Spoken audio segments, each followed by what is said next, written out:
కర్కాటక రాశి యొక్క అధిపతి చంద్ర భగవానుడు.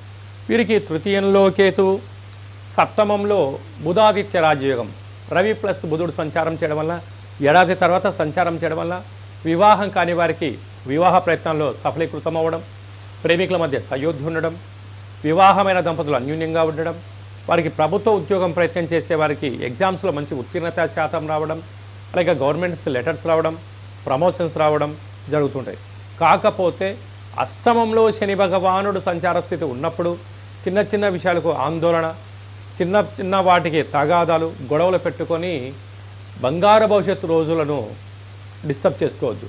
అలాగే మీ జన్మ నక్షత్రం రోజున పూర్ణిమ, అష్టమి తిథి ఎందున, అమావాస్య తిథుల ఎందున దూరావాయు జల ప్రయాణాలు పెట్టుకోకపోవడంగా ఉత్తమోత్తంగా భావించగలిగి.